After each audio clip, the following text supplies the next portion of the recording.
Hey. Welcome to episode 183. Is it still 183? No, it's 184, isn't it? I think it's 184 now. Yeah, I'm not 100% sure. I think I remember saying 183 last week of the Titanforge podcast. It's 184. I fixed the thumbnail earlier on the YouTube video, so it's definitely gonna be 184. But I see. didn't fix it in the show notes apparently at some point. All good. I'm Dratnos, joined by numbers expert Tettles. Expert. God, dude, it is hot here today. And yeah, Charles, well, you guys are baking a little bit, huh? Yeah, literally baking. It's like 106 Fahrenheit. 42 Celsius. 42, we just looked it up. Whew. Rare that Celsius goes up into those double digits, yeah, so that's double digits? Yeah, that's pretty scary, yeah. Okay, so this week we've got Q&A. We've got some questions and answers from all over the Discord and Twitter and stuff as well. So that's going to be the first half of our show. Then we'll do our favorite segment, Tip of the Week. And then we will talk about Vortex Pinnacle. That's going to be our dungeon sort of focus today. So timestamps will be below and stuff if you want to just skip to that and get those the wisdom from that dungeon. Did you know that allegedly you accidentally left it as Brackenhide Hollow last week on the YouTube timestamps? Oh, allegedly? Yeah. Like the card? Oh, oopsie. Well, I didn't double check. I mean, I just like I screenshot about it. That's probably true. That's probably true. I could go change that. That's It's all good. We generated a lot of comments that way. We got like 20 comments that said, "This is the most I've ever learned about Halls and Infusion in a Brackenhide chapter." See, it is unironically. I've never done this on purpose yet, but you include something slightly wrong, and you get a bunch of people commenting about that, and you boost engagement off of that. I mean. So what would you include that's like slightly like enough wrong to where you're gonna boost engagement, but not enough wrong to make people mad and click off the video? Like a typo or something, right? Or like a funny mistake, like mislabeling the dungeon in like the chapter, not the title. Because obviously, if it's the title, then you're gonna get people that are, coming for something different than they like they're getting baited or whatever. But I swear it's good tech. But I'm too ethical to ever do it on purpose. But I am incompetent enough to do it on accident from time to time and reap the rewards. Content creator min-maxing. Oh yeah, that's what we're all about here. Okay, so before we get to the Q&A, we have a couple of current events.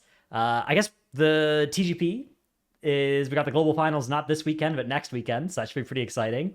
And last weekend we had, I think, probably the best group weekend that I guess TGP didn't used to have group weekends, right? But probably the best since those have started happening. Dude. Yeah. I can't believe Echo got away with it. As a viewer, I was rooting so hard for last minute as their like debut into TGP, and they were just destroying. And then Echo, of course, somehow down to the 30-0 Slayer, man. That was nuts. Echo was losing. For context, if you didn't watch the weekend, you're gonna get spoiled here. So I would click off right now. But for context, Echo was losing, or at least in second place for 99% of the weekend to new team last minute, and at the absolute final moment, they timed the key that was able to propel them a little bit ahead and actually gave them +1 score. Because if they went to time tiebreaker, they were somewhere in the order of minutes behind, a minute and a half behind or something like that. And so it looked like last minute was going to win. Yeah, last minute still qualified through to global finals, so that didn't affect that at least, but it was really exciting. So we should have a pretty fun global finals, 6 really good teams. So that's going to be, dude, day one. Imagine whoever gets eliminated at the end of day one, there's a good chance that's going to be like almost a pretty good day that gets eliminated at the end of that day. I think that there is a chance that like probably 4 or 5 teams could actually win the TGP if they have like multiple perfect days. Yeah, there's a ton of good teams. I can't believe there's like some teams didn't even make finals, like Sheesh, that are, previous TGP winners. That kind of thing is nuts to me. Why? Literally a TGP winner. Why as well, yeah. I think like probably 3 of the players you saw on that team, something like that. Sheesh still has like 4 of their players, I think. Yeah. What a crazy group that was. Brutal, yeah. The teams that were 3rd and 4th each weekend are all really good. So, yeah, pretty cool. The level, like the competition being that high, I think is really good for watching them. Although one thing that a lot of complaints now, TGP and MDI usually always have this complaint, but especially this time around has been the meta Blizzard has deployed another round of balance changes this week in an attempt to fix the meta.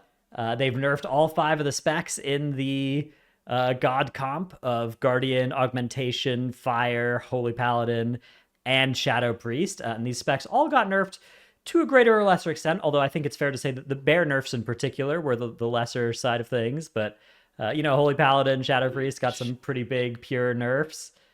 Dude, Shadow apparently got like a 5% raid nerf even. Shadow randomly just got shit on. So let's go check in and see the best runs done so far this week and see the exciting new metagame that we've moved into. Oh, wow. We've done it. Now, okay, to be fair, it does take some time for this. And one of our Q&A questions about this, so we won't get too much into this, but suffice it to say, there's a good chance that... there's a warrior and a rogue. I saw one. Yeah. There's a good, and there's this is like this is 20 runs, but there's like 6 or 7 teams on the front page here, so you got to be careful to not read too much there. But yeah. I think the fact that the top end groups are still able to do the highest level of keys playing the exact same composition. Well, I mean, yeah, if they couldn't do the same level of keys they could do last week, that would be the problem of like the capped keys thing that we talked about in some of our videos, right? Like it's nasty. Yes. It's rough, and I don't know. I think at the end of the day, it's fine if that comp is still the best comp or one of the best comps. It just needs to be by a smaller amount. But one of the problems is because everybody's already re-rolled onto it now, even if it is the best by a smaller amount, it's the lowest friction to just keep playing those characters. So I think you're going to see a lot of people playing it just off of kind of inertia at this point, unless something else is like actually really arguably better or compelling. Even if something is like a little bit better, you're not going to have as many people like re-rolling into it, especially this late into a season. Not that you can't, but you typically are going to need something that like really incentivizes you to re-roll into something so heavily. Like literally Aug's Priest Mage was so good that people re-rolled into it for days. People re-rolled into that rapidly at the start of that, as soon as that came out, right? Like, so that I think does go to show that like people can re-roll fast, but once they are on something that is like good or tied for the best thing to be doing, it's very hard to get people off of those sorts of things. I think somewhat understandably. I mean, I think the class tuning is pretty good. Like, I think that those are the changes that I'm looking to see, like with the classes themselves. I mean, the priest one is weird because I don't even know if priest necessarily need the damage nerfs. I think the issue with priest is like the dungeons themselves and require a priest regardless of what spec they're playing. A lot of raiding shadow priests are like, why is my spec getting nerfed because of M+? And I mean, that's definitely getting nerfed because of M+. And they tried twice to nerf it for M+ without nerfing it for raid, and like those both didn't work, right? Like the only way to nerf it for M+ is to just nerf the spec, or of course fix the dungeons to be less priest required, but that has not been something they've been willing to do. Do you guys remember that graph we saw where we were like, oh, I wonder what that would have looked like back in the other seasons in previous expansions? Yes. Do you have it? The one from last week? I got sent in by somebody called Raptor, who's working on a site. It's not up yet, but a version of this that goes back all the way down to BFA Season 1. So you can see the metagame shift all the way up to... Dude. I love content like this. I love content like this. So you can see that like Dragonflight 1 and early Dragonflight 2 are like are better than the average season, but also the average season is better than this. What are some of the worst seasons? So here's Shadowlands Season 3 and 4, and you can see the start of Shadowlands Season 3 right here, and then over the course of about 2 months, we got to pretty high representation of Destro and Serve, although the third slot you could see even still was pretty hotly contested, and DK came up to pretty high levels of and H Priest was like most of what H Priest took a while. I mean, so Shadowlands Season 3 started here. Holy Priest only started really killing Resto Shaman. Like Resto Shaman was more popular for the next like 20 weeks, and then Holy Priest but then Season dominating. 4 hit. Season 4 hit, and then especially in Season 4. Boom, all Priest. Yeah. Makes sense. But even all here, like we're seeing 80%. Right now we're at 94% Holy Paladin. a quarter as many off-spec heroes as there were then. And then tanking, yeah, 80%, which is tied with like what Blood DK was at its peak, and that's possibly some stubborn Vengeance Demon Hunters or just Vengeance Demon Hunters with old score from before because it was the same season. And then That's just people that don't like Iron Fur. yeah, that's possible as well. And then the 30 20 30 24 30 thing that they've got with the DPS specs. There has been crazy. a DPS spec that has been over 33% with over 1 per group representation, which was Outlaw Rogue and was it BFA actually? Season 2. Yeah, there's a week Oh, here where wow. there's 35% Outlaw representation. And this is like of the top 2,000 runs. So the average group in the top 2,000 runs in BFA Season 2 in one of these weeks had more than 1 Outlaw Rogue, which is, I mean, I remember Yeah, playing sure. triple and double outlaw all the time that season, so that lines up. That's fucking crazy. But even here, you can see these healthy little chunks that a lot of other, a lot of classes are getting these 5%, 6%, 7% representations, and then you get up here and just none of them get enough to even see their percentage rendered on this representation. So yeah, There's a lot of havoc in the history of seasons until yeah, recently. yeah. It's Havoc, like almost always a purple bar.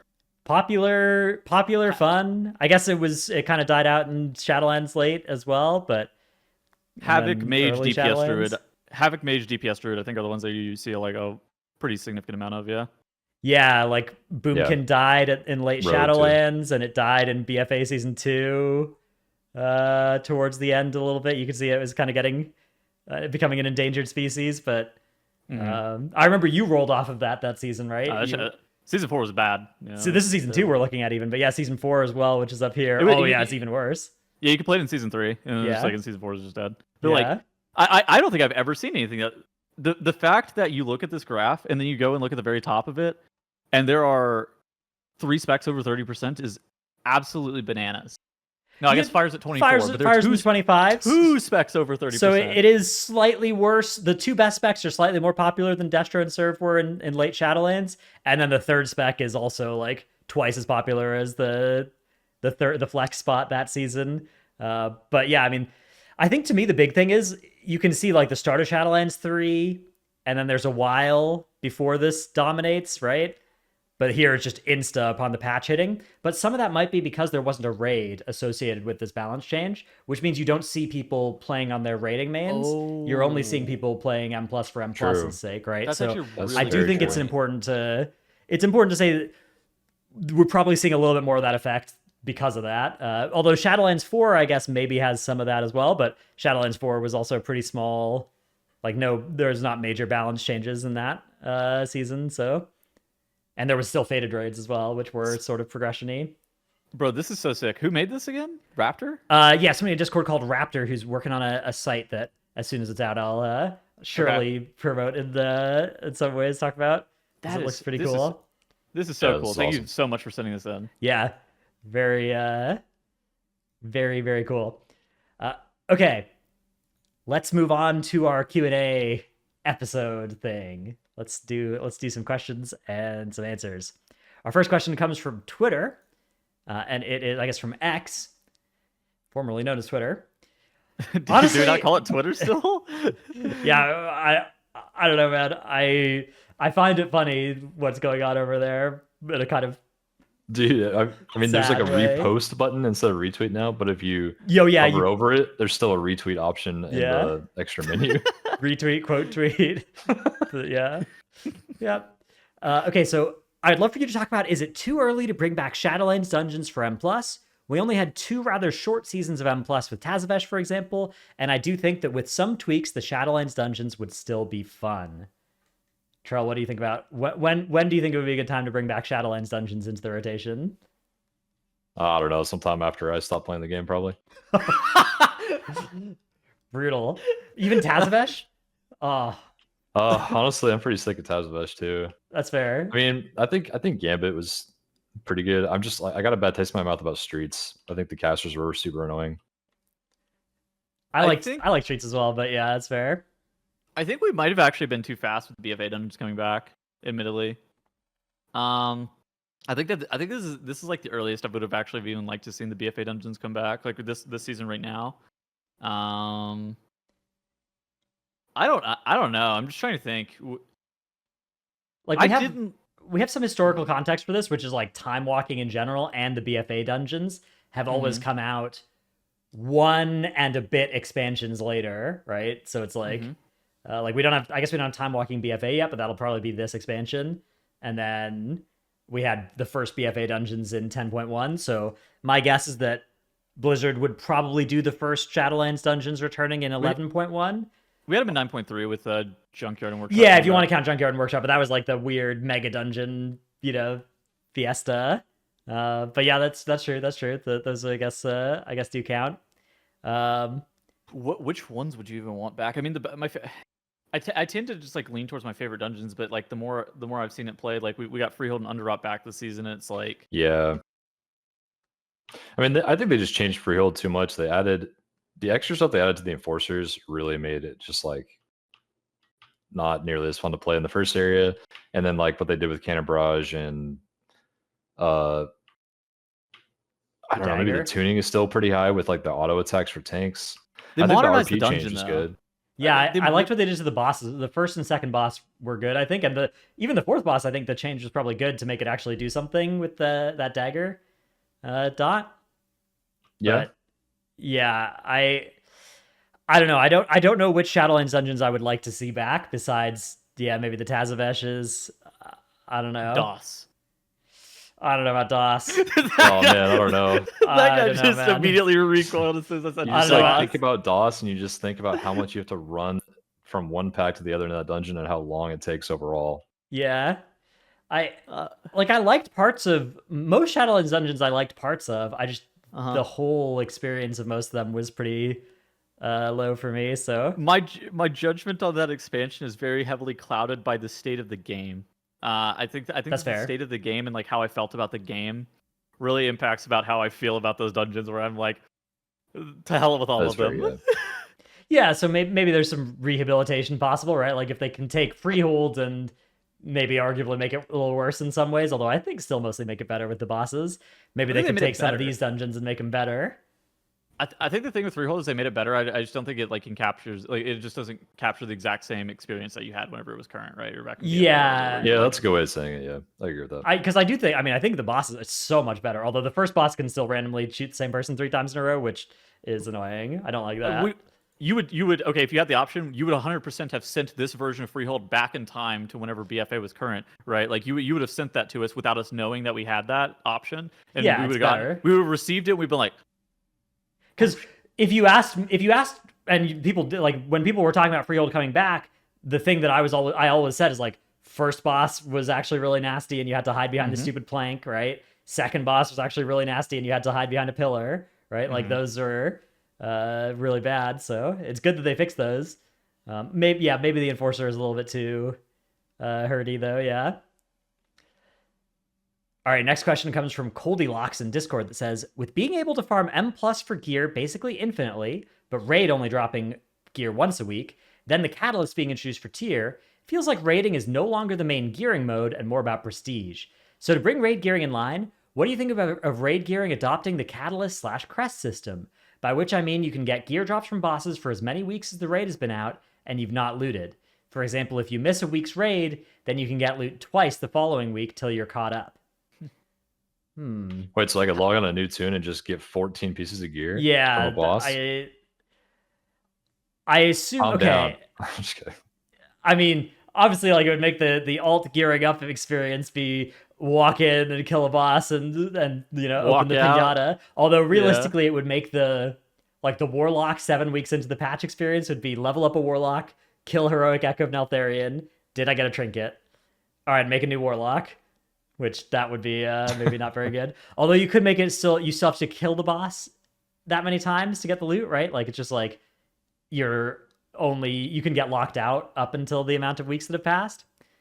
I think it's an interesting idea. I don't think it's necessary. I don't think raid is not a good source of gearing or anything. Like raid is still by far the best source of trinkets in the game, which has always been true, but especially true this patch because the M+ trinkets are so bad on average. I was about to say, it's kind of funny how long we've talked about and complained about like Mythic Plus not having like a gearing system that really works for them. And then now we have a question like this whenever Mythic Plus finally does most of my gear is crafted or from the M Plus Great Vault or from the raid, and the M Plus Great Vault is also a once per week thing, like raid bosses are. So I mean, raid still has that like it has that +1 on Mythic Plus stuff where you can also get like 447 tier pieces out of the first few bosses, especially after they made that change recently where the first few bosses have an extra mythic track to go up to 447. I think that's really good for raid loot remaining relevant. But like you can get your alt to 442, 441 in Mythic Plus, and then from there you can still get a step up in raid. So I think it's actually pretty good right now. Yeah, I also would advocate for like pretty much no changes in the relative M Plus and raid gearing systems, except for better M Plus trinkets. I think would be the first thing I would change actually. So I'd buff M Plus loot, not raid loot. I do think it's a bit weird though that like Mythic Plus is infinitely farmable. I think that there is a world where they could completely change like how you're supposed to be getting loot from Mythic Plus just in general, as opposed to it being like gated behind end of dungeon rewards. They could have, I think, completely reworked the system and like how you're supposed to be getting loot. Yeah, there are other systems that other games use, right? Where it's like we have it as well with our like do 4 mythic dungeons for a box type thing. So there could be that sort of quest on a time gated basis rather than on a per dungeon basis. I feel like end of dungeon loot and Great Vault loot though are both in pretty good places right now. End of dungeon loot's actually really good though for like people who are on new characters. Yeah, like exactly. Who are on characters who haven't played for a while, because end of dungeon loot's infinitely farmable, and if you're like showing up and so it's fine if you're like the tier below it, but if you're like 2 tiers below it gear wise, it's really hard to do anything if it's all on like lockout systems. I think it's unrealistic to expect them to do a dungeon loot drops at the end of the dungeon to some more abstract system, because I feel like a lot of people would just feel like this feels a lot less rewarding, and I don't think they would make that change unless they felt like they had to. Sure. I don't know. I think the catalyst could probably still use a little bit of tweaking, and then the catalyst. I think that tier, given that they've made tier so accessible now, they should just tear down the last barriers to it and make it so that, because like right now, if you're somebody who doesn't get tier early on in the patch, it's because you really hate raid and you don't want to set foot in even like normal raid, and they've put enough incentives in there that like it's only the people who just hate it so much that aren't going to get tier or get super unlucky, and either of those people I don't think should actually not get tier. I think that just at this point, if we're going to hand out tier like candy, we should just give it to everybody then. I'm in. Yeah, I agree. Okay, next question from Twitter. Could we do a segment where we talk more about the nuances of the meta? I've heard Dratnus mention, for example, that even if a new meta is slightly better, people have already committed to this one and it would have to be drastically better to switch. For example, talk about meta comps that could work that are outside of the god comp, but are either too low % better to switch or slightly worse, so why bother switching? I think this is important because so few people in the world do plus 30 keys, and it's important to note you can do keys up to a certain level with any comp successfully, over plus 20 for sure, which is still a few number of total players. I think a couple specs I want to like really hit on here is like enhancement shaman and like sub rogue are both very good right now. So they have a couple of different points here, right? This bottom point is like you see this a lot, and this all it's definitely true of just like you can succeed on anything in a plus 20 key, which is 100% true. But I think it's a little bit separate from the point of like are people going to swap after a meta has been established based on buffs and nerfs, which we already talked about a little bit earlier. For title, probably not, but like I think they would if something was better, but I don't think, like, you could imagine a world where there's say 10 specs that are all almost equally good, and if you ran that season at the start, people would slowly gravitate to those 10 specs and they'd be playing all 10 of them equally.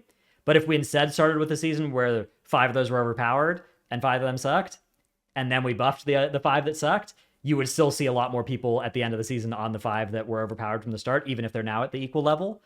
But I don't think that actually becomes true if those 5 become worse substantially. I do think that then people would realize and actually swap over to the new better thing. It's just more like if stuff's like equal or close, there's definitely a preference towards playing what you already have geared. But it's not that like if there was a new tank that was like 5% better than bear, a lot of people would swap over pretty quick. I think tanks in general are people that like. But even DPS too, right? Tanks. Like it's I think people would swap if there was something where it's like noticeably better. It's just Yeah. if it's about the same, then they won't. Mm-hmm.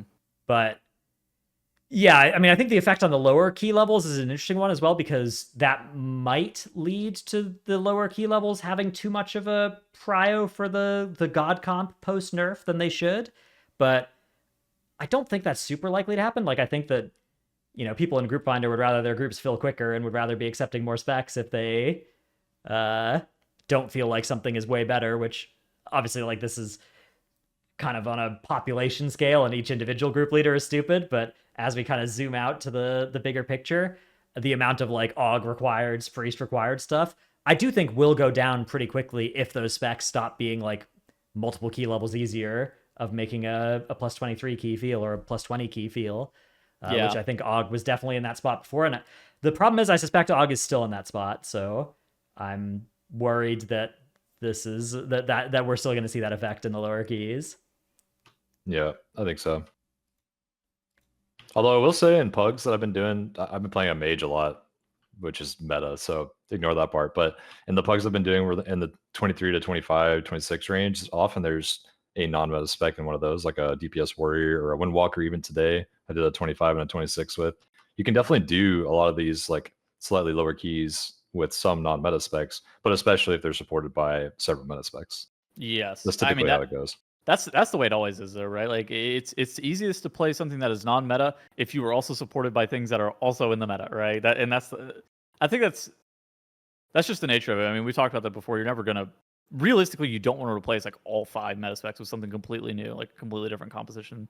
Yeah, I mean, ideally, there's a season where you can kind of mix and match, right? And sort of Dragonflight Season 1 was pretty close to like that, but yes, it's that I think is too much to expect for on a routine basis at the high level keys. What we want is we want a meta that's close enough that, you know, mains that really love one spec can push and play on that spec and not feel like they're inting their group. And we want a world where the meta is close enough that a group finder leader in a plus 15 or a plus 20 isn't requiring an AUG or a Shadow Priest. Plus 15 AUG. I see him every time. I see him in the wait. In the group I know. Okay, I will say that this is the most menacing group finder's been in a while, where they're requesting some ridiculous things. Yeah, which also, again, like, you're always going to find some stupid group leaders that are requesting some stupid stuff, but this is the most, more than usual. Baddest. Yeah, this is the worst it's been. Yeah.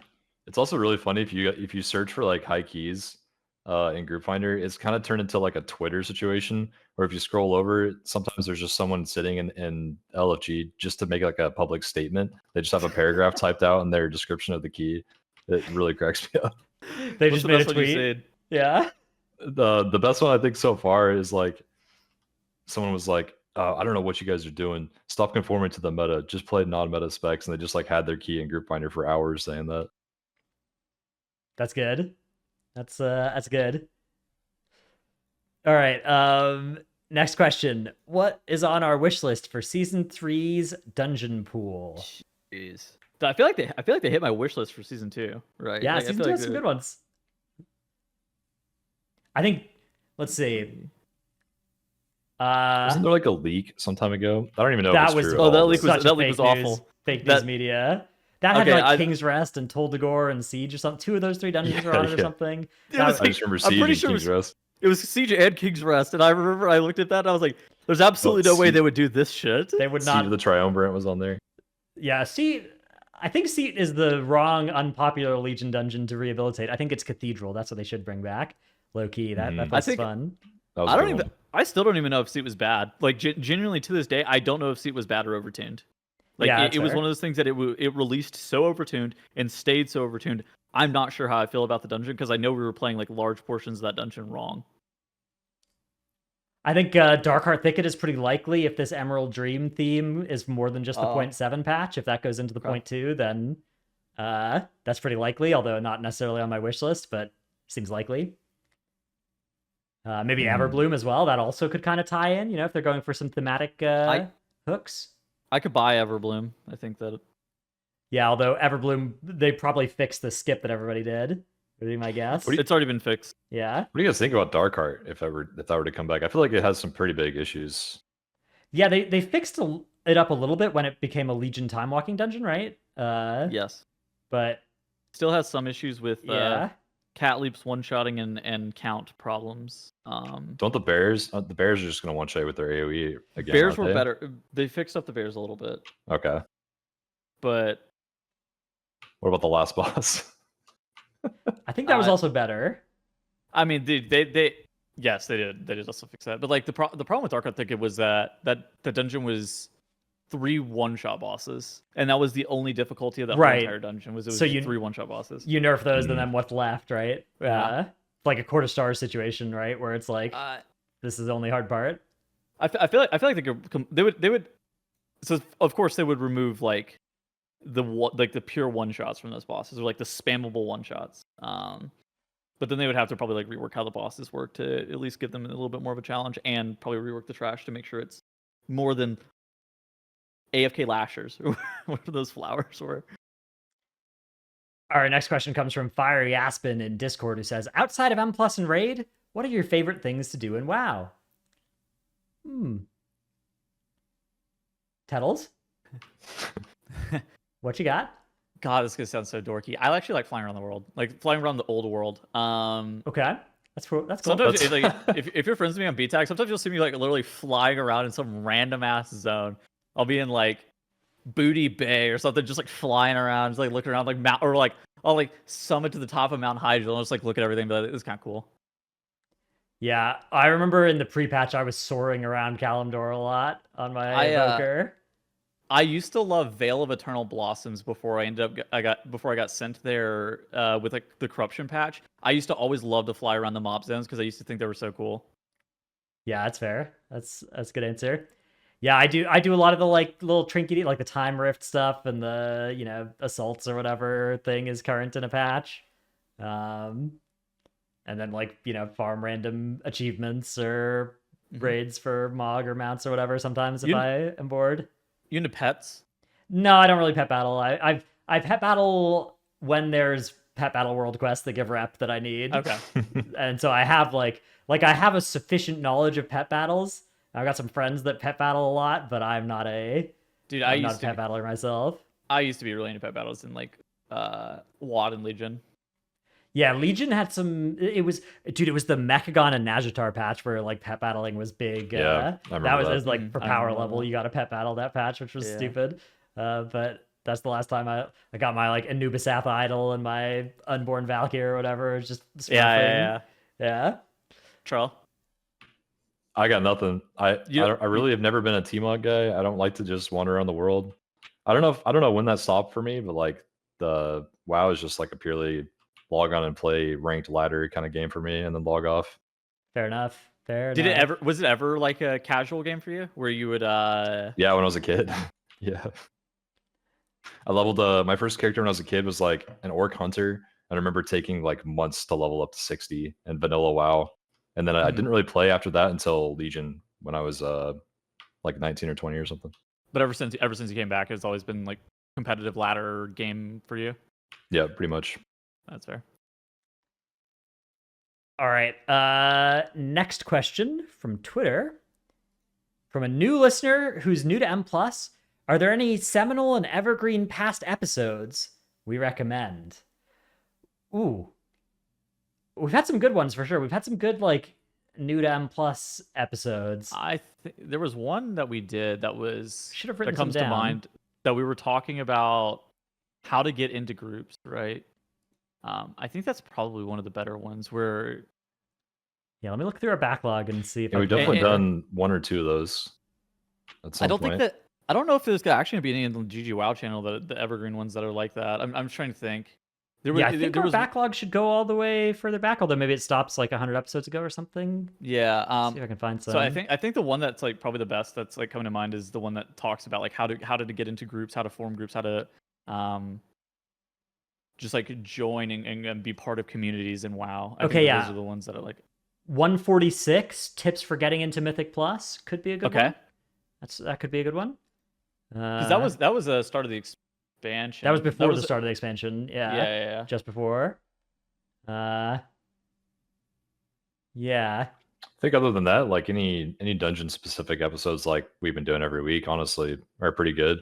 Like there's general tips on how to get your feet wet, but then our dungeon episodes are just an amalgamation of information that you probably wouldn't see most places. We've been playing it for a long time. Yeah, we've had a few episodes about like attitude, like 118 had some attitude and high level play. We've had a couple of UI episodes because that can be a good thing to improve as well. Yeah, becoming a better raider, episode 110. Although 51 is what to do once you've got a group. Oh, Okay. the first episode that Growl was on, I think, was really good. Any episode that yeah. Growl's on is probably good as well. Those are What was funny. that? 10? No, that wasn't 101. That was 50, maybe. Something in that range. That was a really big one because that was right as Growl started coming into the scene, and he was like, all this stuff was super fresh on his mind, and he Okay. gave his thoughts on it for like an hour straight. It was Okay. really good. It was episode 50, climbing the ladder with Growl. Yeah, that's what it was. That one, I would say that one is probably one of our best evergreen episodes. That one really talked about how to pug keys in like a succinct way, and then like going from like a good pug key healer to like the best, like one of the best healers in the world. Like, what does that really look like? Of course, that was BFA, so this is expansions ago, but I think that is still one of our better episodes. And many of his quips about like watching Ellesmere's stream still hold true today as well. I was literally about to say. Yeah. I remember him still mentioning that he used to watch his Zamok's VODs with like 1/4 speed, just like watch his GCDs in some situations. And I still use that tip for myself today. Like, I've been learning new fire mage recently. I go through Billy's VODs and I like watch his last boss of Vortex on 0.25 speed. It's really, really good for learning. All right. Next question says, with what mentality do each of you enter a new WoW patch or season? Fun, prog, rank? I personally enjoy maining a different spec each patch when possible. Melee versus range feels like a whole new game in M+. Yeah, for me at least, a new patch is like, I'm casting, creating content, and raiding, and that, because of raiding, like gearing an M+ fairly seriously. So it's like, it's fun, but it is very much blasting. I'm actually very similar to what you've just stated, where for me, I always go into the patch with like a really fun attitude about the whole entire thing. Like, I'm ready for a new experience, I'm ready for the new content. But then once the patch starts, it's like it's like work, right? Where it is like, ultimately it is my job, right? So there's a lot of work that is involved. But I think that I always go into it with like a fun attitude. I'm not necessarily, there are goals that I'm looking for in terms of like prog or ranks or progression in regards to Mythic Plus or whatever, or like personal goals with like videos and stuff like that. But I think in general, I think that the thing that I focus on the most is almost like having fun, because I think that does the best for me, like long term, just making sure that I'm having fun. I think for me, it's like I go into a patch and I'm very focused on raid. So whatever I'm ending up playing in raid is like my main character. And then at some point along the patch, after I kill the final boss, or maybe even before, I'll like switch to a Mythic Plus more heavily favored mindset, where I'm like, oh, I want to play this character in Mythic Plus. It looks like it's going to perform pretty well once the patch has gotten a little bit into it. Yeah, I think the raid focus definitely kind of, it makes it so that you don't want to make any like suboptimal choices with your character early on or anything like that. So it does kind of focus what you're doing, but doesn't mean it's not fun. It's like a exciting new game is out type thing. So yeah. All right, next question comes from Blue in Discord. It says, hello, big fan of the show. Do you think WoW's catch-up gear could use a rethink? I'm not talking about the upgrade system and how quick gearing is this patch. I mean that going from your almost 450 eye level main to a fresh 60 alt with less than 340 eye level is so discouraging. Having to grind dozens of low keys or beg friends for keys / raid carries to get to, let's say, 420 eye level feels horrible. Oh, wow. Much love from Australia. Yeah, it would be nice if there was like something else to bridge you from the fresh level 70 to like 420 item level. I totally agree with that. How do you feel about the crafting system?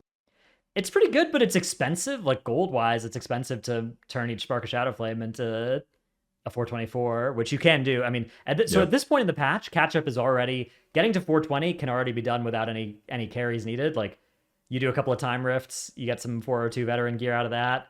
You can upgrade that with, the crest that you find in the world and stuff pretty quickly.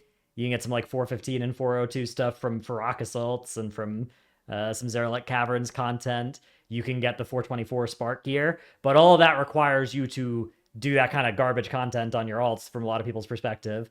And if you don't want to do that, your only option is like buy some stuff from the auction house. Yeah. You know, get yourself a kit. Yeah, and you can actually buying some of the raid BOEs. You can get some of the raid BOEs at like 415 or 428 or whatever, pretty cheap usually. So that can be something to look into if you're just looking to maximize eye level. But yeah, the catching up process, I don't know. I don't know what a better way to do it would be. Like even the Enchanted Whelpling's crest for 408 gear is pretty good. Maybe something like an Enchanted Drake's crest being introduced in the 0.5 patch as well that lets you craft, you know, not spark gear but just regular gear up to like 420 or something could be good. I don't know. I mean, it's tough. That. Like the question is like how much of a full set of gear should you get for free on an alt? That's oh god, like what is an alt versus a main 'Cause too? Like once you're over like the level of gear that normal or heroic raid drop or whatever, like then what is the point of those as content, right? What's the point of the keys in that low range? something I was hitting on that I guess I didn't really talk about super well earlier, and like maybe I have a bit better cohesive thoughts now.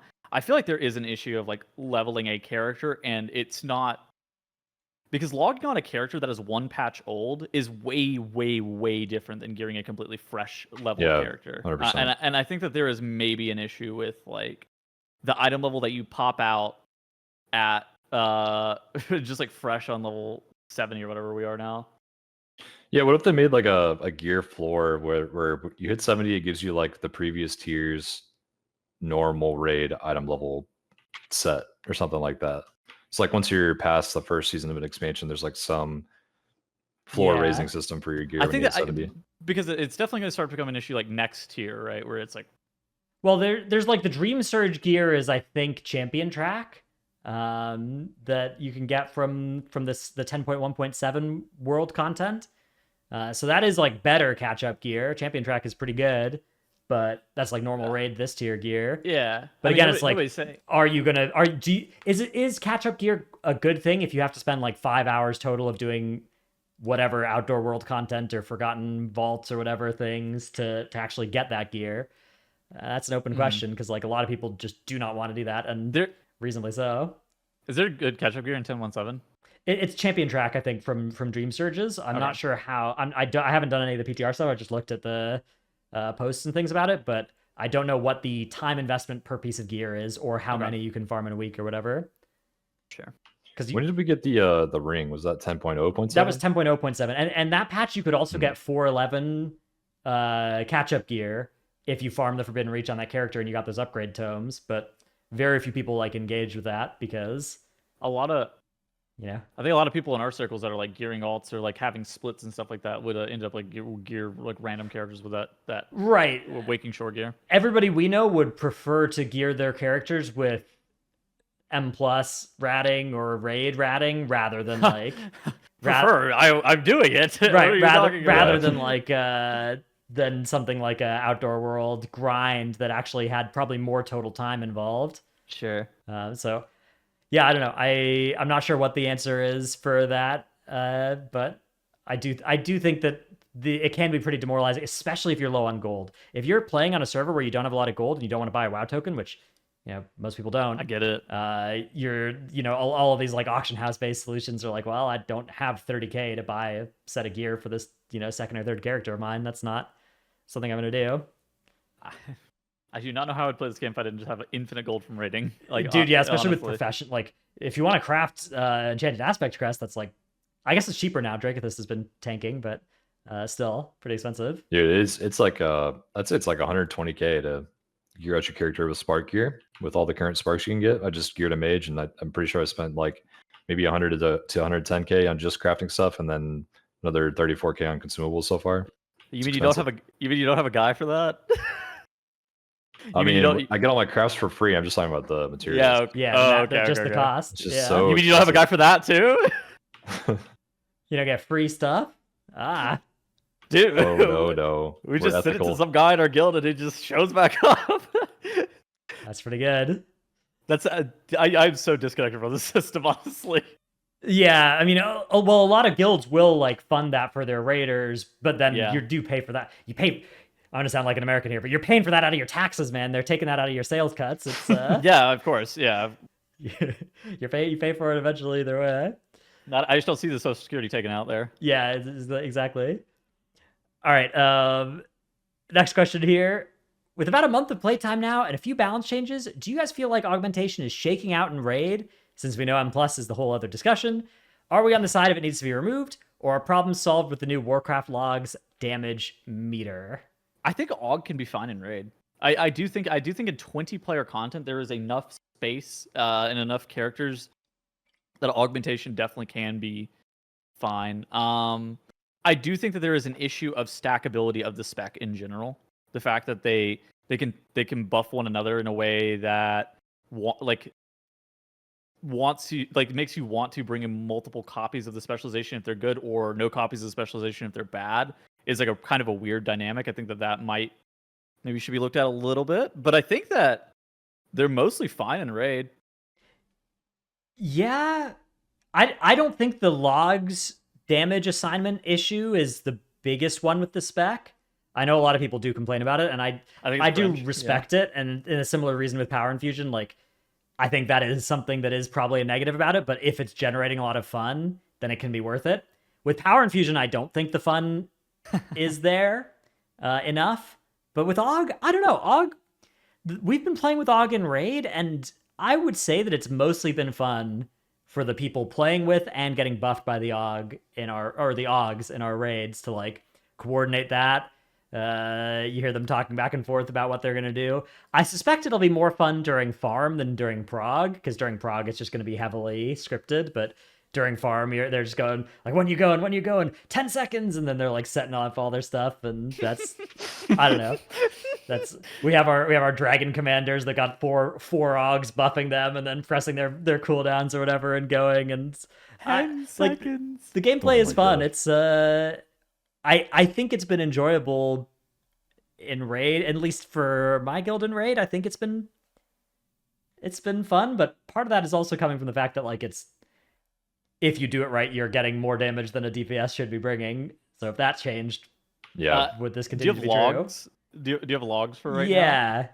Are the augmentation invokers topping all of your fights? I haven't as well? looked at this week's logs, but let's go take a Toll's look. been topping in our boss Our fights too. rate is topped by multiple aug evokers typically. Yeah, 2 or 3 of them. Yeah, let's see. We've had different numbers of bugs in our I different will- splits. So I will say that there are balancing concerns a little bit for the specialization, because like it ends up, say like Warlock or something like DK or whatever is the best specialization. If you're just amping the best specialization with another really solid specialization, there definitely becomes some weird feedback in regards to that. Yeah, 100%. I do think it is very fun for the AUG players and the DPS that are getting benefits from the AUG player. Same thing with PI. I just think there's like a slight issue with the disconnect of like, you're the second unholy DK in the raid. Let's say you walk in yeah, and the other unholy DK is getting PI and AUGs because they've already been playing unholy, so the AUG evokers are obviously going to favor them, you know. Okay. So it's like, oh, I'm doing 1/3 of this guy's damage. It's kind of weird, but that's just like a very facing problem, I guess. Like, it's just because we use damage meters, whereas logs it's fixed. But I don't know. I'm not sure what everybody thinks about it. yeah. I mean, you can use the log fixer thing. Like, you can use the Warcraft logs damage meter instead of your details to try and get around that, I guess. But I don't know. It is a downside, I would say, to it. I don't think that downside is necessarily that bad if people are having fun playing with and as. Yeah, it's not that augmentation. bad. I will think that I do think there's going to be balancing concerns in the future. Yeah, with that's specialization. the thing is like, I don't know how long this stays true if they actually nerf it so that it's balanced. Like, Yeah, are you going to I be don't know. having fun doing this much work to do as much damage as a regular DPS, and like coordinating with another person? I don't know. I think it's fine spec in raid though, but I think that there's a lot more room for specs Yeah. like that in raid just in general because there are 20 players. Well, it's buffing 4 DPS. In M plus, you're buffing 2 DPS and a tank and a healer, so you're increasing your group's defense and healing, right? By doing those things, which makes it a lot harder to balance. I think that's the big problem there. All right, let's move on to our next question, which is I'd love to see discussion about the inability to play a game as a DPS plus solo player. It's impossible to find groups for keys if you don't play a FOTM class. I spent 3 of my 4 hours playing the game on a Saturday just looking for people to do keys with. Yeah, I mean, it's especially bad right now. I was having problems on a meta spec just finding keys, even with like a very high linked Radar AO main on my player card. Like I can imagine just sitting there as like a Windwalker or something for hours trying to form a group. I don't think many people are playing right now. I think generally it's better in LFG. Like you just get healers and tanks to join, even if you're a solo DPS. But like queuing for a +20, I think I waited for a healer for like 20 minutes one time, at least. Have you guys felt, this may be completely anecdotal, have you guys felt like healers are harder to come by this season than they have been in the past? I feel like typically it's tanks that I feel like I've just been finding a lot of problems like finding tanks. But I feel like this season in general, it's been healers, and I don't know why. Yeah, I'm not sure why either. I will say the phenomenon here of like it's hard to play as a DPS solo player is always true, but yeah, especially now. Yeah. If you're not FOTM, but I don't know. I mean, we're all pretty far away from that now. Like we all are not very solo players anymore. Yeah. I think mean, that Troll's is the probably best the most answer for solo. this is like get like the building the network is makes it a lot easier to play until they add M plus solo queue if they ever do that. Yeah.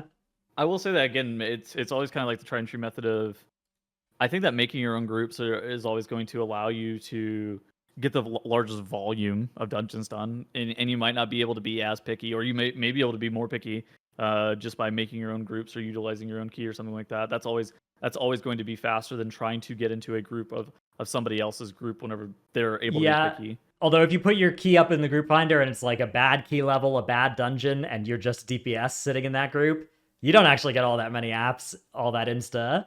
Like obviously, if you put up a 20 freehold as a tank, insta full. But if you put up a 18 halls of infusion as a DPS, they're gonna come in a lot more slowly. I will say there's a little bit of solace in knowing that it's also partially due to like what time of the season this is. Yeah. Oh, 100%. Yeah, that's a good point. Like the beginning of the season, there'd be tons of tanks and healers that need 20s no matter what. Yep. Right now, it's like basically just the HPAL rerollers are going to be looking for keys, and then as soon as they don't need 20s anymore, they're going to be doing 24 plus because that's what they were doing that for in the first place. Yep.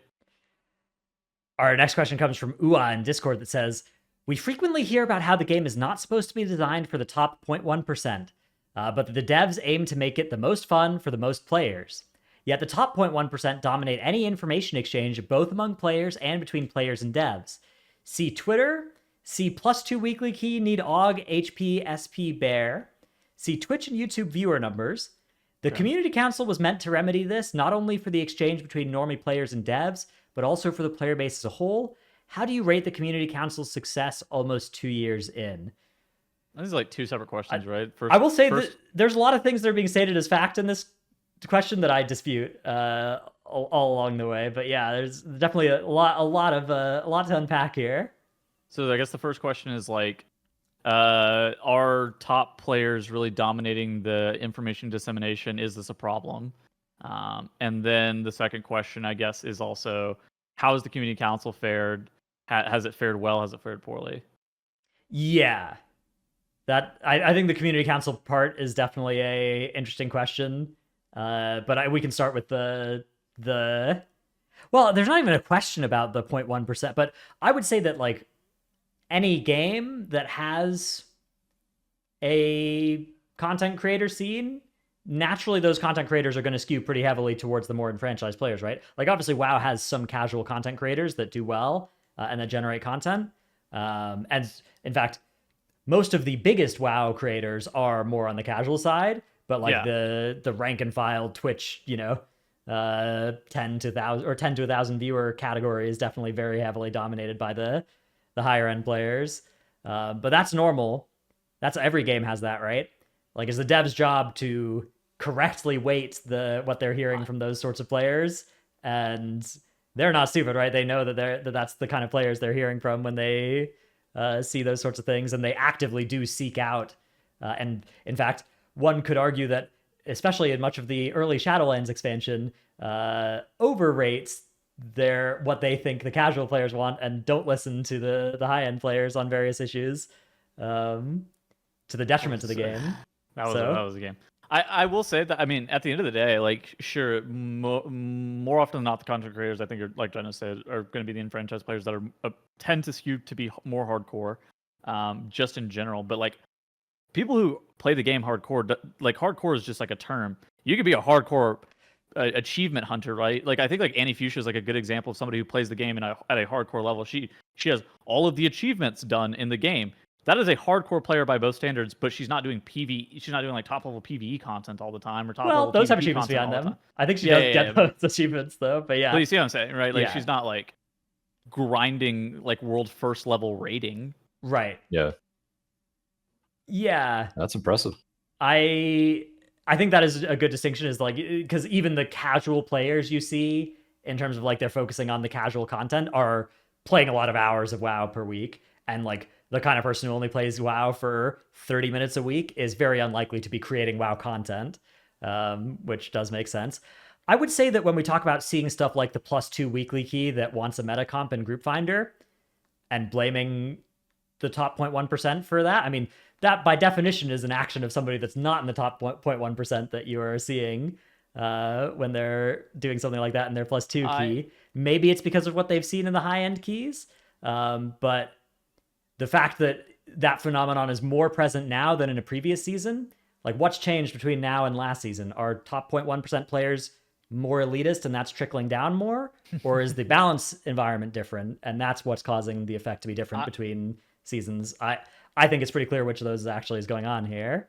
What I will say that is the most important thing about this is that it's Blizzard's responsibility to make sure that they are not in an echo chamber of only people that are telling them a specific thing, whether that be high-end players, whether that be casual players, whether that even be people inside of Blizzard Entertainment themselves. It is their responsibility to get like diverse opinions on how to make the game as successful as possible for the widest variety of players. Because there are games that do it. There are games that have missed catastrophically in both directions in the past, right? Like, you can look at a long history of games that have released an update where the devs thought it was going to be good because they misjudged like just how much they should or should not listen to the high-end players. You can see some games where it's like they just did everything that the high-end players like all were yelling about, and then the people were like, oh, this sucks, okay, we're out of here. And then you can see the cases of like the Shadowlands high-end players crying wolf about conduit energy Covenants. and AoE cap and covenants and stuff, and like those were all correct crying so wolves, cringe. right? It was just so cringe. Yeah. I don't know. As for the community council, I mean, Trell, do you have any thoughts about the community council stuff? I haven't heard from them in a long time, I guess. Yeah, I mean, I don't even know where you hear from them at. I also haven't seen much, but like, if the community council is working, how would we know whether it's working or not, right? Because like the forum's still chugging along, people are still posting there. A lot of the dev updates we see on Wowhead initially are posted in the community council forums, and then just most people see them because they're a Wowhead news post made about them. That is a really good point that people don't understand. Yeah. So like, is it succeeding or not? I think you would have to be one of the people at Blizzard who's making a decision to know how much they're factoring in that in their decision making. It's very hard to say, right? Like, that ultimately it all comes down to like, what are they actually gathering information from all types of people playing the game and then correctly weighting the preferences of all the players? Very hard to say, right? Everybody's obviously always going to advocate for themselves, whatever they would like in the game. And I think that people should always advocate for themselves. Right. I think that's like, you should generally, and I think that being passionate and passionately advocating for your own self-interest is actually important. And it's Blizzard's responsibility to make sure that the appropriate action is handled. We try often on this podcast we try and like take the step back as well and like be like, well, this I would like this personally, but for the game that like this. But even then, like, that should be taken with a grain of salt, right? Because we've all got our own perspectives that we're seeing I everything mean, we play through. devil's advocate a decent amount on the podcast, and there are some times where I'm just like, I'll ask them, I'll be like, "Can you please explain to me this point exactly of why this could be a bad thing?" Because I'm trying to understand. That way, I can make like a pretty good articulated argument as to what is wrong with this. Question comes from Blazon. Will Blizzard add another player to M+ in order to make room for more support spots? 6-player M+, when? And this, I think, is a frequent solution proposed by people that want to see Augmentation Evoker and support as a role become a mainstay part. What do you guys think about this? Would you like to see a 6th person enter our M+ dungeons? They would have to change so much stuff to do that, though. Like the default group size for like anything is 5 outside of raid. So they'd have to change like their whole frame system and like how you would 6 player on your group frames. They'd have to change how my UI each dungeon's designed to where it's like, oh, you have 6 players with kicks now. Maybe we should add even more kicks. I hope they don't do that. I think there's a lot of stuff like that we could think of, though. Yeah, so I think that's a good point. One is that this would not be an easy switch to make, given the game's like core architecture of the game is built around 5-player groups. So it would not be easy to do.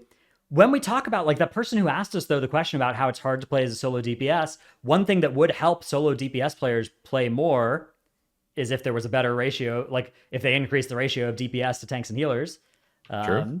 So if you're always short on tanks and healers, having each tank and healer serve more DPS is something that I think would maybe help. So Nagura, I was watching Nagura's stream the other day, and she had like a really good point of like the game is in a really weird spot where they released a support specialization, is the only support specialization in the game, and then they've classified it as a DPS, and that I think has actually ended up being a result of like a lot of the problems that we're currently seeing. Is that it's just like the game is not structured currently for the specialization, augmentation specifically. Now, I don't think that adding a 6th spot to Mythic Plus and adding a lot more support specializations actually fix this, though. I don't think that that's the way forward, personally. It is a very unique situation. I think the closest thing I could think of is like when a MOBA game like Dota adds a new hero. They don't allow that hero to be played in competitive play for quite a while. They have to like they have a good mindset about it and they go through iterations before they add it to the pool. But like I don't even know how you could possibly do that. And WoW, you can't just like ban it from raid for a couple seasons or that's because that's how people play the game, right? So it's like Final Fantasy has a fake class called like Blue Mage or something that is very forgotten because it can't be used for real stuff, I think. Yeah, and then League of Legends has Yuumi. League of Legends has Yuumi, of course. So I don't know. I don't think that would work. My gut is that it probably would be better if it was so 6 players would be there'd be extra coordinating troubles, right? Like getting 5 players together is hard, getting 6 players together is a little harder, right? So yeah, of course. I don't know. I'm scratching my head. I think it's an interesting idea. I think probably it's not something that they'll ever do because of the core architecture of the game and the history of the game and stuff, but it's possible that that's the better number than 5. I think that's definitely like if you could start over, maybe it'd even be 7 or something like that. I think that if the game was recreated today, there would actually be a decent amount of things that I would change. But I think it's like something about like the history of WoW. Those are those things that you kind of have to really worry about. Like I think that 20-man raiding and just like the raid size in general. Is it something that I think is optimal in terms of sizing for raid? No, absolutely not. And if the game was recreated today, I would not have picked 20. Now, is it something that I would change right now because, like, with the history of the game and what the game currently is? Also, no, because it's already been like this. The disruption to existing teams that are built around that number, I think, is the big reason rather than the history. Yes, exactly. The disruption is a problem which would be less of a problem in the M+ side of things, but that's true. Would still be some of a problem. So yeah. All right. Well, it's a cool question. I like it. I think it's interesting one to talk about. Okay. That is, however, the end of our questions for the week. We've got some Vortex Pinnacle to cover. But first, it's our tip of the week segment. My tip of the week is that if you're playing Bear in M+, you generally don't want to shift out of Bear form. But you can get some macros to help you with this if you're doing stuff like hitting regrowth of Dreamus Cinereus, or if you just accidentally fat finger your bear form button. Again, any of these sorts of things, you can get macros that will not shift you out or will not shift you out in combat. You can get something that like shifts you out of bear form to res, but only out of combat, those sorts of things. So if you watch Dorky's guide to Guardian, which we'll link and stuff below, but if you could just Google Dorky Guardian Guide 1015, you can go and he like has a bunch of good macros listed below that video that I would recommend for, and you can adapt them to other spells as well. So you don't ever accidentally shift out a bear. Trell, what is your tip of the week? Mine also has to do with shifting out of bear form, but in a good manner. So you actually want to sometimes, but the situation is this: when you're trying to go into a bull and you have 0 rage, it's actually pretty bad if you stay at 0 rage running into a bull, because you're going to take like 4 or 5 globals sometimes to get an iron per up, and you're definitely dead if you do that. So what you do is you shift out a bear briefly, you shift back, and you have 25 rage. And then if you use your first global as Mingle on the pack, then you'll 100% have an Iron Fur. So that's like that's why the most danger you're in is bear, and that's like the only time that you have to start with a Mingle, even on like an AoE pull. So it's a little dangerous for threat, but it's how you live sometimes. Dude, also these new bear druids, people are rerolling to bear, don't understand how vulnerable bear is on pull. If you're really, really worried about like walking into a pack without any mitigation up, or you don't have like, honestly, double up with Barkskin plus like getting sacrificed or something like that. That's totally fine. Agree. Yeah, that's true. That's how bear dies, is right at the start. Don't get melee to death by the mobs without Iron Fur up. Especially, dude, Fortified Week, you're in for a harsh lesson on start of the full. Yeah. All right, Tettles, what are we looking at in this week's clip of the week? Look at the top left. So we have Y here, and they are using a button that is very rarely used. I would say almost never used. And the button is Mind Vision. So they're going to be mind visioning some mobs to proc a Shadow Flame patch on a trash pack, and that's going to allow them to pull a pack of trash into the boss. It does take them a little bit of time to get this set up. They were having some issues with like another trash mob, but then you see, the Shadow Priest casts Mind Vision a couple of times to make sure that Shadow Flame patch is going to proc, because there's like an individual chance of it procking every single time you press the Mind Vision. And so then eventually it procs on a mob, and then does it proc even out of combat, or is he in combat and that's why it's working? You can proc it out of combat. It's Interesting. Okay, that's cool. Yeah, I thought it was just like for leashing purposes or whatever, to keep them from having walked too far or something. But that is really nifty. Very cool. Very stupid, but very cool. Also very cool. Yeah. All right, let's talk about Vortex Pinnacle, our dungeon for this week. And it's a linear one. It's a pretty straightforward dungeon as well, although there's various tech that you can use in this place. I think the first thing to know about this dungeon is that the count is very fixed, right? There's only a couple of different things you can opt to skip. I think most people these days that are pushing keys tend to be skipping like 1 dragon. And if you skip 1 dragon, that's pretty much all the count that you're allowed to skip, right? So you can skip 1 dragon, you can skip like 6 of the 6 stars and 1 dragon. Yeah. And how you skip the 6 stars is you kill the rest of them and you run away, because the Holy Paladin doesn't need mana. Yeah. Like the 6, you can skip 6 stars out of the big star pool once the closely grouped ones are dead.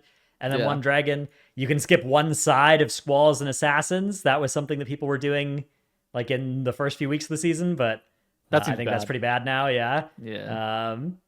You can skip. You can't skip any of these packs, right? I guess you could skip the bottom of the stairs pack. The dragon is by far the best option, because those mobs are typically done solo, and doing them with other trash mobs, it's generally a wipe. It's not always a wipe, but it's more often than not a wipe. So skipping those is normally what's seen. Now, Start of Dungeon has a few different. So I see people go pretty. You can go pretty big here, but it is pretty scary. But you could, in theory, pull like the first this much if you wanted to. First 4 packs. If you're gonna do this pull, I would recommend using a priest to MC the first vortex. Yeah. The wild vortexes are annoying. The Mistrals don't do anything. They just do the AoE around them and the shield, but that these things are never the like limiting factor in a pull. And then the soldiers are putting dots on people, which is really nasty as well. So Mass Dispel is very big when you're pulling multiple of these. So that, yeah, I would say this pull is definitely like a Shadow Priest special or Priest special. If you don't have, if you don't have You Priest, I also wouldn't go need to this make big. sure you have some massive burst damage too. Like that's one reason why Fire Mage is so insanely good is because they have double lust at the start of this dungeon, and with the Priest PI on top of that, they just nuke this pack. So you can get like 4 casters and 3 gust soldiers out of the way, basically right off the bat with enough damage. Yeah. But also, you don't want to do this entire pull probably on 4. You'd probably drop 1 3-pack yeah. for Fortified. But as long as Yeah. you're doing something like that, that's definitely the play. Okay. And then you kind of just follow that playbook for the rest of the starting area. And the Cloud Princes before the first boss, these things are pretty nasty. How do you guys like to handle these? And would you ever pull like combine this pull? I've played this pull combined on Tyrion before. Typically what we do is we kill the vortexes from that first pack, and then we combine it. But it's like a long chain, right? Like I think the key to the first area is actually chaining and knowing what you can and can't chain. The gust soldiers are generally the mobs that I'm like really worried about, and I would never go over 2 of the vortexes. That's like the general rule of thumb that I have for this area. The Cloud Princes are pretty deadly, but they have that new tech where they won't cast their AoE at the same time as each other, so you can't get doubled up. Even if you pull 3 of them, they'll take turns casting their AoE, which is still deadly, but at least it's not like Giga one-shotty. Yeah, dominate mind really helps in this area because you can basically turn any kind of 2 caster pull into a 1 caster pull, and then release your dominated mind caster once the first one dies. So in that case, you can combine the 1 Cloud Prince with the 2 Cloud Princes right off the bat by just using dominate mind if you're in a coordinated group, and then releasing the second one when it's ready. First boss is usually one of the simpler bosses that they've made or that exists here. Make sure you're looking at the 5 assassins. I've wiped in a key to that, to one of those things going off. So make sure you got a little spread. Yeah, I think melee, tank, and healer. It's good to just like go to the opposite side of the boss between each phase instantly, just to make sure that there's no chance of that happening. Range can kind of just stay put at the entrance on that side or whatever and do damage. Now you want to make sure as well that you have good defensives for the storms as well, which are like every 30 seconds. So it is pretty high damage, but you know, if you can't beat that boss, you're not going to beat the last boss. So that's I think most groups don't have usually too much trouble with this one. Okay. Second area of the dungeon. This is where you usually do see one of the dragons get skipped, usually the second dragon. This is where we introduce the assassins and the squalls to it. The squalls, when they reach 50%, they put that shield on themselves and they start casting. So you want to both purge and then and stun these, and ideally you damage kind of evenly, and then you hit them all with a nice big AoE, purge and stun type combo. Yeah, that's a mechanic that I feel like not a lot of people know, is that the shields that those mobs give each other, or they get when they hit 50, do so much reflect damage to the group. If they stay on there for more than a few seconds, then people are probably going to die. And so that's another just like plus 1,000 points for Shadow Priest. Yeah, Mass Dispel huge here. Blood Elf Racial, if you got one of those. Even individual purges, definitely a worthy global in this area. And then, of course, you have the Assassins as well. The Assassins jump and do like a 10-yard AoE or something around their target. So you want to be nice and spread when you're fighting these ones here. We have some clips for this area for other ways to like avoid the Assassins, but like those that are right there, they definitely can be pretty tough. I would say that making sure that you're focusing those down is like pretty important. But yeah, generally how to avoid the assassins is like making sure that you have a piece of terrain that's above your head. Yeah, if you can't hit, if hitting spacebar doesn't cause you to jump, if it just causes you to like bang your head in the thing above you, then the assassins, when they jump to you, will not actually cleave. They won't do any damage. So that is very powerful. These little pillar spots work. There's one under the ramp further up, but usually there's not really a good one by the first set of assassins. So usually those are played kind of straight up. And that spot that you saw in that clip right there is one that I would say doesn't work every single time that the assassins leap to you. It's just something that works Sometimes, most of the time, maybe even not all the time. Yeah. You know what I've been doing this week with some friends and Vortex keys is we don't play a single assassin without the spot underneath the second boss ramp. This We one right here. do we do 10 assassins in this pool because you can just immune them so easily here. Yeah, that's good unless Storming Week procs and knocks somebody out of the safe spot or something. Or this was Storming and Tangling Week. Wow, yeah, fun little fun combo for this pull. But yeah, you can see the assassins just jumping and harmlessly not doing anything. So that is good, good tech. Now you do have to fight one dragon. That is a big cooldowns moment, especially on fortified. The AoE damage is big. Obviously, you want to be in the healing well and kind of to one side of it, so you bait the breath on one side and you dodge over to the other. Mm-hmm. Otherwise, they're straightforward mobs, just high numbers, right? The assassins melee pretty hard, right? They're actually kind of sketch melee wise. Yeah, for non-bears especially, they're pretty scary. Yeah. Bears can obviously tank 10 of them, no problem. But like on Demon Hunter, I remember feeling pretty nervous about dropping brands and just instantly dying. Mm-hmm. When do you guys like to hit your second lust of the dungeon? Do you do it on this trash? Do you do it on the next boss? Does it matter if it's Tyran or Fort? Low key, I like the bridge pull on fortified. Okay. I think that bridge pull is pretty good to jam it on fortified. On Tyran, I would probably send it on the block there. What do you guys I think it's I agree with that. It's like somewhere in the second area on Fort and then second boss on Trinicle. Okay, yeah. I like second boss if you can get there in time, but you do want to make sure you're getting the second boss pulled by like 14 minutes then, so you can actually hit the lust and get it on pull on the last boss as well, or exactly in the last boss. Because you're going to be pulling the last boss in like a normal key, like 24 or something like that. Yeah, ideally somewhere around that range, unless it's going to be giga tight. Okay. Second boss itself is another one where obviously sometimes you can get kind of screwed by the winds changing as you're forced to jump up. Do you guys have any tech for dealing with second boss to minimize that? A lot of classes can just hop over the waves somehow with their personal utility. Like shamans can, what's it called? Their jump Gust of forward, wind? rocket jump. Can they actually Gust of wind. Yeah. Can they unironically gust of wind over that? Yeah, they can. Demon hunters can double jump glide over it. I don't know. I don't think evokers can because they can't double jump. They can only glide. Mage can blink. Rogue can shadow step. Monk can transcend. I don't know if you could disengage as hunter or druid. Probably not. No, you can't get over as a druid. You can AMS it as DK. There's actually quite a few ways to do it. Yeah, that's good. And saving that for the ones that are lining up with a wind change can be a good move as well. Apparently, warrior can leap everyone. Yeah, you can leap it. You get to do that at the apex of your leap, warrior tip out there. Anytime there's a mechanic like this, you got to make sure like the top arc of your leap is a part of it that goes over. Yeah, do a little bit of geometry and line it up so that the line is halfway between you and where you're leaping. Yeah, it's good tech.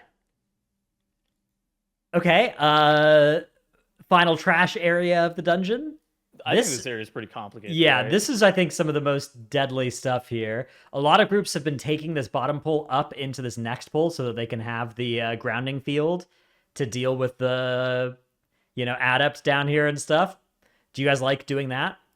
I don't think you take it up for the adept, right? Like, yeah, you do use that grounding field, but I think you use it for the pull that's after that. I don't think you use it for this guy because you have that minstrel in that pull, yeah? Yeah. Well, it is really good to combine these pulls if you have a way of getting the caster to the top. This is another just Shadow Priest angle where you dominate mind the caster, everybody else runs up and starts fighting the pack at the top, and you just cleave down both packs at once that way, one caster at a time. I will say that if you do this pull like this on bolstering, I would maybe recommend looking elsewhere. It's possible, but like I would say that you want to hit the executor before like you start running up the bridge because you want the executor to not be 100% HP as he makes it up there if it's on bolstering because he might get bolstered and then wipe you. True. Yeah, that is very true. Because he does a massive stomp. Yeah. But yeah, I don't think that's too bad. You just really in this area you just want to avoid having two adepts at once. But I think that doubling up that pull is mostly fine if you have a priest. Yeah, if you have a priest, I would just recommend killing the adept and then running upstairs. Okay, then we have the stars, which we talked about already. You can skip like 6 of these if you skipped one dragon, and your count will work out. You can just leave them in there. They won't chase you. They'll just be there. Then after this, okay, have you guys ever pulled the last pack first and like Yes. Mind Soothe past? Yeah. I have a clip of this, I think. Okay, lovely. So that's exactly what you were talking about, where the Holy Smite doesn't go into that grounding zone. Yeah. So you just like, if you've killed that last pack first, you can back pull this and just let all the Holy Smites go off. You only have to kick the heal, and then you're kind of chilling. Yeah, and you grind. You use the grounding field on the Holy Smites as well. So that's a nice little bit of tech here. If you've got a Mind Soothe, which any of the classes in the game can do Mind Soothe, so it's a nice diverse meta that we've got right Wait, now. do you actually have to have Mind Soothe to pass that pack? Well, you Yep. could get past it in other ways as well, but Mind Soothe is that you could. I mean, shroud yeah, it. you could probably shroud it. Yeah, you could Invis Pot. You could Mass Invis and not take Mass Yeah. Barrier if you want. Okay, dude, I foolish. play with the priest so often. I actually don't know. I didn't know they had a Mind Soothe that. Yeah, I think you do at least. Yeah, to pass on the right side 100%. You can't Yeah. just walk by. Okay. It's worth noting though, so the star strategy that we mentioned where you just kill half the stars, really, really good tech and high keys. And your weekly 20s probably don't do that because people running back, they're just like, they're in combat forever. If someone runs back, they're just going to get gunned down. And That's also, your healer might not be an H-Pal and might not have infinite mana because they're not overpowered. That is very fair. Yeah, definitely do not try that one at home. Well, Yeah. unless you know what you're doing. Okay, then we have the last boss. Last boss is sort of like Brackenhide last boss, where basically you get 2 adds to kill every kind of cast sequence, and it's a question of do you have enough priority damage to kill them? And the big one is whenever the Nova is out and a Chain Lightning is coming out, that person is in tremendous danger. Yeah, I think like in general, people want to use their defensives in a way where it's like use something very small for Chain Lightning outside of a star being alive. If there's nothing alive and he's just Chain Lightning you in that case. And then use your heavy defenses for when there's a star pulsing, but you're also getting Chain Lightning at the same time. I want to say there's like sets of 2 stars per cycle, right? Yes. And I think like starting with star number 2, I think it's a 1 minute interval between stars 2 and 3 and 4 and 5. So like 1 minute would come up for star 2, 1 minute would come back for star 4, etc. You can plan out your CDs that way. Okay, so I mean, what do you do for what do you do defensive wise? Is it actually just personals? Like, do you really just say personals for it, or are you looking for externals as well? I think the consensus is that you send defensives on any Chain Lightning that's targeting you during a star, Yeah. and then if anybody's ever out of their major defensive, then you get like a sack from your healer or something like that, or like a ward trinket. What do you want to do for example. like setting up offensives? Is it just like rip lust on pull with all offensive CDs, and you just kind of try to burn the boss as fast as possible, or do you use something like Brackenhide? Because I've seen a different strategy for Brackenhide recently, where people are saving lust for like 3rd phase through whenever you're completely dry on everything. Yeah, I think that's a really good strat for the Bracken boss. I think pretty much everybody just less on pull on this 3rd boss in Vortex, because the lower you can get the boss, the less stars you have to do, and you're not so time constrained like the totems in Brackenhide, where you usually have more than a few options of how to kill the stars at the right time. Like you can commit more healing instead of more damage, where in Brackenhide you literally just have to commit all damage all the time. One piece of tech that exists for this last boss is you can, if you're a warrior, you can spell reflect and then walk into somebody's circle when they are being targeted by Chain Lightning and reflect it back on the boss. It'll still hit the person, but the one that will jump to you will be reflected back to the boss. So is that good damage? Yeah, good damn. It's it like it's a vibe? Is it like enough damage to see it in TGP? Well, the problem with that is you have to be playing a warrior for the other pits of the dungeon. Okay. Which I think would be pretty sketch. Maybe doable though. I think you can also run in first to the stars and then reflect all of them at the bottom of the stairs too. So, dude, that could also be good. It's still crazy to me that it required spell reflect to be 50% of the damage attributed to the warrior to dungeon for you to get off a Guardian Druid, and even still, people did not get off Guardian Druid. Yeah. It was so risky. We didn't really talk about that on the show today, but like now logging on a Prot Warrior randomly and then timing 30 Tyrannical Null Slayer is insane. Yeah, is for the reflects on the last 3 bosses all have a reflect.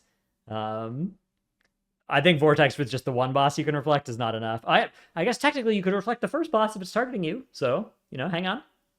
Maybe we're onto something. What if Warrior you just meta? let the I don't know. Hold on. Do not say Prot Warrior meta. Could be a vibe. It's so crazy because I don't even think that like tanks are as imbalanced as they have been in the past. Tanks historically have been really, really imbalanced, and right now it feels like they're kind of. If Bear didn't bring Mark of the Wild, I think that there's not a low chance that you'd actually see other tanks at some points. Yeah, Mark of the Wild is definitely real. The fact that Battle Shout doesn't line up super well with the meta DPS right now, but maybe you can make multiple swaps. We saw 2 weekends ago the team that was playing the Enhancement Shaman in more of their dungeons played Warrior as well, a bit more aggressively, because Battle Shout actually increased the damage of Enhancement, which True. yeah, I don't know. There's signs of life under the ice of the meta right now, so maybe something will chisel some of those out at some point. Maybe another set of nerfs or buffs or something. You never know. Yeah. All right, well, I think that's what we had for Vortex Pinnacle. A little bit of a shorter, actually not even that short of a dungeon look. I feel like the dungeons we have left were all kind of like linear. Linear short, because now we only have Underrun Oldemon left. Oldemon will be a longer one just by virtue of being a long dungeon with a lot of different mob types in it, but yeah, should be some fairly quick ones over the next couple of weeks. So that'll be pretty fun. But I guess it's time to thank the supporters over on the Patreon. Time for Tettles to get ready to go to his raid as well. Very exciting time here. All right, our wonderful patrons include Kia Ora, Kea Ora. Oh, okay.